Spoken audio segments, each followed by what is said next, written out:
Sabe quando a gente faz um Pix, pega um empréstimo ou decide fazer um investimento? Pois é, por trás de cada uma dessas ações existe uma verdadeira arquitetura invisível que controla como o dinheiro circula no Brasil. Um grande conjunto de regras que define o jogo da nossa economia.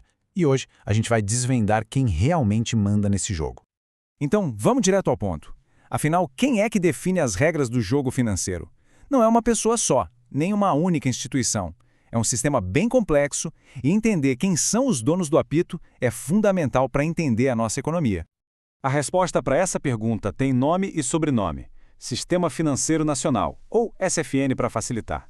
Pensa nele como o grande manual de regras da economia brasileira. É a estrutura que organiza todo mundo que lida com dinheiro, garantindo que o jogo corra de forma organizada e segura. Para a gente entender isso de um jeito fácil, o SFN se organiza em 3 níveis bem claros. Lá no topo a gente tem os donos do jogo, aqueles que criam as regras. No meio ficam os árbitros, que garantem que todo mundo siga as regras. E na base estão os jogadores, que são os bancos e as instituições com quem a gente lida no dia a dia. Vamos conhecer cada um desses times. Começando lá por cima, então, os órgãos normativos. Eles são os verdadeiros arquitetos do sistema, aqueles que desenham o campo e definem as regras gerais do jogo.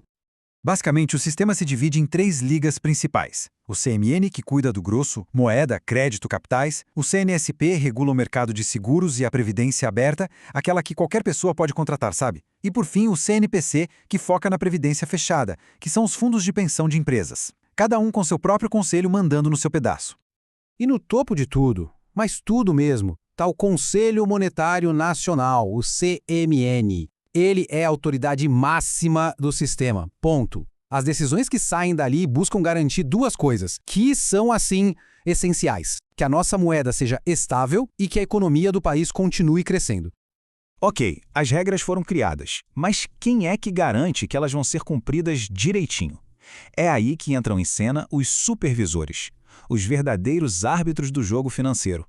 E a estrutura de fiscalização aqui é bem amarradinha. Para as regras criadas pelo CMN, os árbitros são o Banco Central e a CVM. No mercado de seguros, que é do CNSP, quem apita é a SUSEP. E nos fundos de pensão, do CNPC, a Previc está de olho.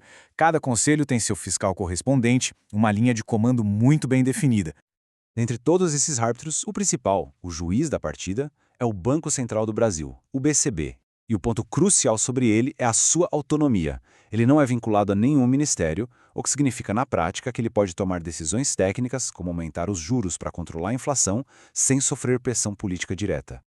E as responsabilidades dele são enormes.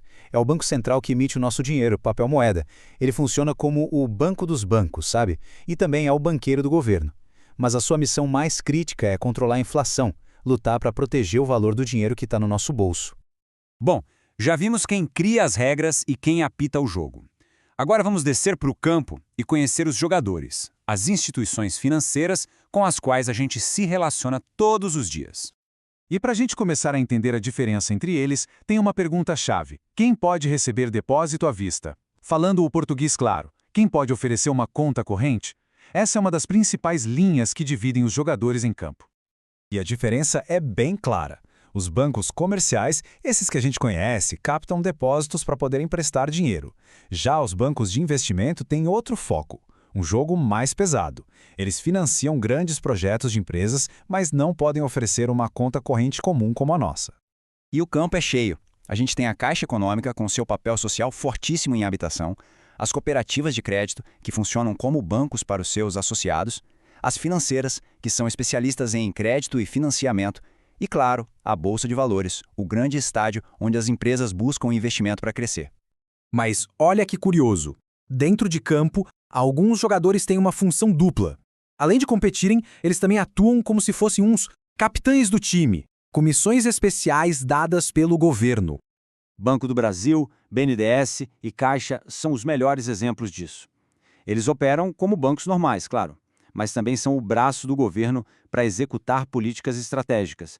O BB focado no crédito para o agronegócio, o BNDES financiando a indústria e a Caixa com os programas de habitação. E se um jogador não concordar com uma decisão do árbitro? Aí existe o CRSFN. Ele funciona como um tribunal de recursos.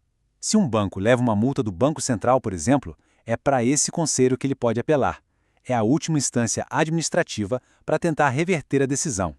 A gente já viu as regras, os árbitros e os jogadores. Mas a pergunta que fica é: para que toda essa complexidade? Qual é o objetivo final desse sistema todo?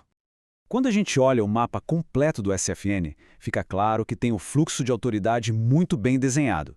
É uma hierarquia pensada para que as decisões fluam de cima para baixo, de uma forma controlada e, principalmente, previsível. E o objetivo final desse jogo tão regulado é um só: criar um ambiente financeiro que seja estável, eficiente e, acima de tudo, confiável. As regras existem para proteger não só a economia, mas todos os participantes, do maior banco ao menor dos investidores. E tudo isso deixa a gente com a pulga atrás da orelha. O sistema foi todo construído para ser sólido, para dar estabilidade. Só que o mundo financeiro de hoje é digital, é acelerado. A grande questão é como essa fortaleza tão robusta se adapta a essa nova era de inovação constante. Fica aí a reflexão.